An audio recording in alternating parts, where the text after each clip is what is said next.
Hello class seventh, welcome back. अभी हम rational number का चैप्टर जो पढ़ रहे हैं वहाँ पर कुछ क्वेश्चन हम सोल्व कर चुके हैं स्टैंडर्ड फॉर्म से रिलेटेड या फिर पॉजिटिव और नेगेटिव रेशनल नंबर से रिलेटेड। और उससे पहले हमने ये भी सीखा था कि कौन सा रेशनल नंबर है और कौन सा नहीं। इस टाइप के क्वेश्चन हम कर चुके हैं। आज हम जो क्वेश्चन सोल्व करेंगे वो सभी के सभी इक्विवेलेंट रेशनल नंबर की जो प्रॉपर्टी होती है उसके ऊपर बेस्ड है। अब आपको पता है कि इक्विवेलेंट रेशनल नंबर कौन से होते हैं या फिर कैसे निकाला जाता है इक्विवेलेंट रेशनल नंबर का। जब भी हम जो भी रेशनल नंबर आपको दे रखा है उसको या तो किसी भी नंबर के साथ उसके न्यूमरेटर को भी और डिनोमिनेटर को भी सेम नंबर के साथ मल्टीप्लाई करो या फिर सेम नंबर के साथ डिवाइड करें। ठीक है, तो उसके बाद जो हमें नया रेशनल नंबर मिलता है वो उसके पहले वाले रेशनल नंबर के क्या होते हैं, इक्विवेलेंट। सो जो पहला क्वेश्चन है आज आपका वो है कि आपको एक्सप्रेस करना है -8/11 को as a rational number with कि आपको जो दिया गया है रेशनल नंबर वो -8/11 है और आपको एक उससे ऐसा रेशनल नंबर बनाना है जो कि जिसका न्यूमरेटर क्या हो 16, लेकिन वो इसके इक्विवेलेंट भी होना चाहिए। ठीक है, सो दो क्वेश्चन है यहाँ पर कि एक तो आपको इसी रेशनल नंबर से ऐसा रेशनल नंबर बनाना है जिसका न्यूमरेटर 16 हो और दूसरा इसी रेशनल नंबर को आपको एक्सप्रेस करना है किस फॉर्म में, जिसका डेनोमिनेटर 33 हो। तो हम पहला क्वेश्चन सोल्व करते हैं। तो सबसे पहले आपको क्या लिखना है कि given rational number is that. ठीक है, जो भी आपको रेशनल नंबर दे रखा है वो लिख लीजिए। उसके बाद आपको क्या करना है, आपको पता है कि न्यूमरेटर आपको चाहिए कितना 16। अब एक बात बिल्कुल ध्यान से सुनिए, जो भी आपको न्यूमरेटर या डेनोमिनेटर इन्होंने बोल रखा है कि भाई इतना चाहिए है, तो उस केस में आपको क्या करना है, अगर वो न्यूमरेटर या डेनोमिनेटर जो भी है जो आपको बोला गया है कि इतना बनाइए, वो जो ऑलरेडी, जैसे कि इस केस में हम न्यूमरेटर की बात करते हैं, न्यूमरेटर यहाँ पे -8 है, आपको चाहिए 16। तो आपको क्या करना होगा, अगर जो चाहिए है वो वाला बड़ा है, ठीक है, जो चाहिए है अगर वो वाला बड़ा है तो क्या करो, एक बार जो आपको चाहिए है उसको डिवाइड कीजिए किसके साथ, जो आपको दे रखा है। क्लियर, जो आपको चाहिए है उसको डिवाइड कर दें जो आपको दे रखा है। तो रफ काम करना है आपको। तो यहाँ पे कितना आपको चाहिए, कितना है 16 और आपको गिवन क्या है 8। तो 16 को जब -8, 16 को जब -8 से आप डिवाइड करोगे तो आपको पता है 8 2 16 होता है, लेकिन एक माइनस का है एक प्लस का है और डिवीज़न है तो आंसर किस में आएगा -2। यानी कि अब ये जो -2 यानी कि जो भी आ गया आपके पास डिवाइड करने के बाद, तो अब आपको इसी नंबर के साथ क्या करनी है, मल्टीप्लाई करनी है उस रैशनल नंबर की, दोनों न्यूमरेटर को भी और डिनोमिनेटर को भी। ठीक है, क्योंकि रैशनल नंबर हम चेंज नहीं कर रहे हैं।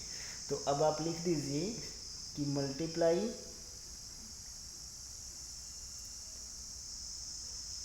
-8/11 multiply numerator and denominator of 8/11 with किसके साथ, -2 के साथ आप इसकी क्या कर दीजिए, मल्टीप्लाई। तो कर दो, हमें नया नंबर क्या मिलेगा, वी गेट, हमें मिला क्या मिला, -8 मल्टीप्लाई -2। अब दो साइन इकट्ठे नहीं आते तो इसलिए ब्रैकेट लगेगा, 11 मल्टीप्लाई -2। सोल्व किया तो -8 की -2 के साथ माइनस माइनस के आपस में मल्टीप्लाई होकर प्लस हो जाएगा और कितना आ जाएगा 16 और 11 2 जा कितना होता है 22, लेकिन आंसर किस में आएगा, माइनस में। ठीक है, तो ये आपका क्या हो जाएगा आंसर, -16/22 क्या हो गया। यानी कि हमने देखिएगा रेशनल नंबर जो था हमारा -8/11 उसको एक्सप्रेस कर दिया है किस फॉर्म में, जिसका न्यूमरेटर क्या है 16।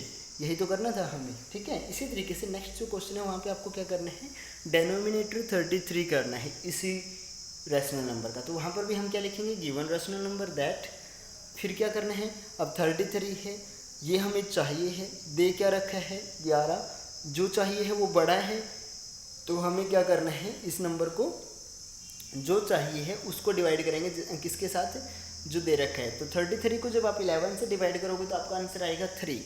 तो यानी कि आपको मल्टीप्लाई करना है न्यूमरेटर और डिनोमिनेटर दोनों के दोनों को किसके साथ, 3 के साथ। तो जब भी आप 3 के साथ मल्टीप्लाई करोगे तो फाइनल आंसर जो आएगा आपका, उसकी बात कर रहा हूँ, लिखना आपको सब कुछ है। तो -8/11 की जब आप 3 के साथ मल्टीप्लाई कर रहे होंगे तो आपका आंसर क्या आ जाएगा लास्ट में, -24, क्योंकि एक माइनस का एक प्लस का आंसर माइनस में आएगा, और यहाँ पे दोनों प्लस के हैं तो डिवाइड बाई 33, तो ये आपका क्या हो जाएगा आंसर। ठीक है, तो इस तरीके से आपको क्वेश्चन नंबर 8 जो है वो करना है आपका। उसके बाद नेक्स्ट है क्वेश्चन नंबर 9। क्वेश्चन नंबर 9 में क्या दे रखा है, बहुत आसान क्वेश्चन है। क्वेश्चन नंबर 9 तो 2 स्टेप में आपका सोल्व हो जाएगा। जैसे कि उसका फर्स्ट पार्ट है वो आपको दे रखा है कि -2/15 is equal to 16 divide by x। ये आपको दिया हुआ है, आपको x की वैल्यू निकालनी है। जब इक्वल दिया हुआ है, दो रेशनल नंबर को इक्वल दिया है, तो वहाँ से जब वैल्यू आप निकालते हो तो आपको क्या करना होता है, क्रॉस मल्टीप्लाई। तो लिख दीजिए यहाँ पर कि क्रॉस मल्टीप्लाई। क्रॉस मल्टीप्लाई के बाद क्या हो जाएगा, या फिर ये लिखो कि आफ्टर क्रॉस मल्टीप्लाइंग फिर क्या हो जाएगा, -2। अब जहाँ पर एक साइन माइनस का है तो उसको ऊपर ले लीजिए आप न्यूमरेटर के साथ। -2 मल्टीप्लाई एक्स हो जाएगा, 2 की x के साथ करेंगे कितना हो जाएगा, -2x। मल्टीप्लाई तो हो ही सकती है।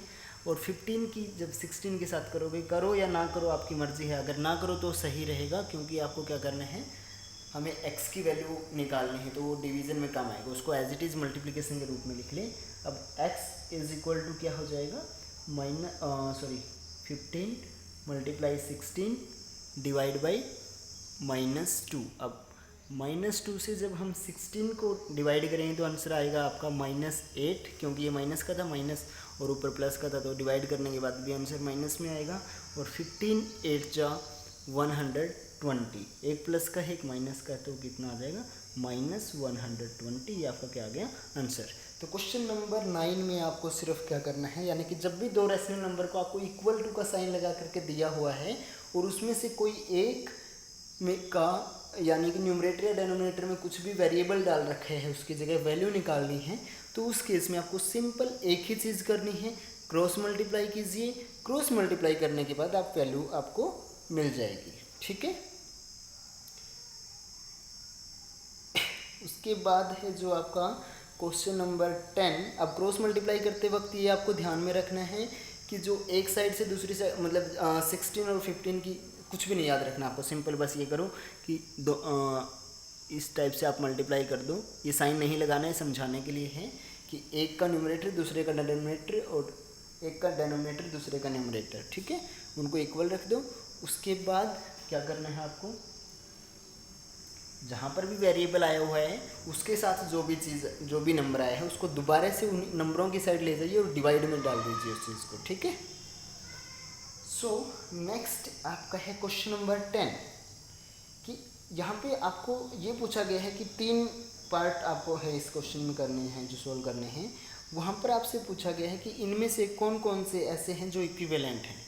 अब जो 10th क्वेश्चन का सबसे पहला पार्ट है वो आपको कुछ इस टाइप से दिया गया है कि 5/8 एंड 10/16। सो आपसे पूछा गया है कि क्या ये इक्विवेलेंट है या नहीं है।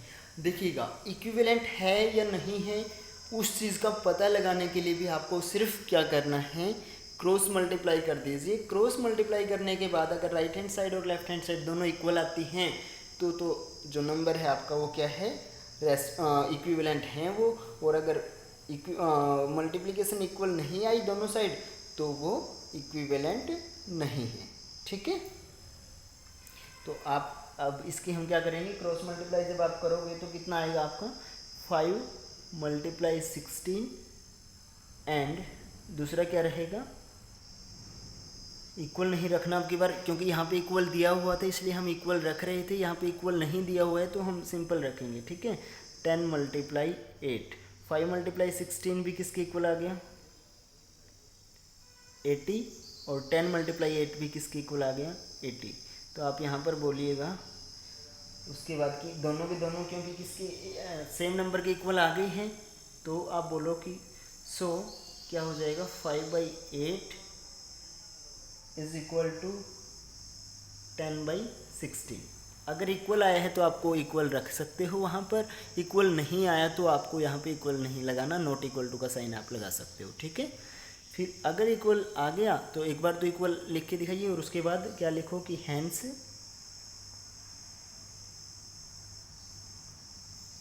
5/8 एंड 10/16 आर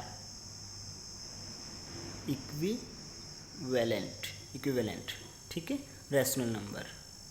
तो आप, और अगर इक्वल नहीं आता है तो यहाँ पे नॉट इक्वल टू का साइन लगाओ और फिर हैंस जो भी रैशनल नंबर होंगे आर नॉट इक्विवेलेंट, ठीक है। So that's it for today and your exercise is over. So fair copy में आप साफ साफ कंप्लीट कर लेना फेयर कॉपी को,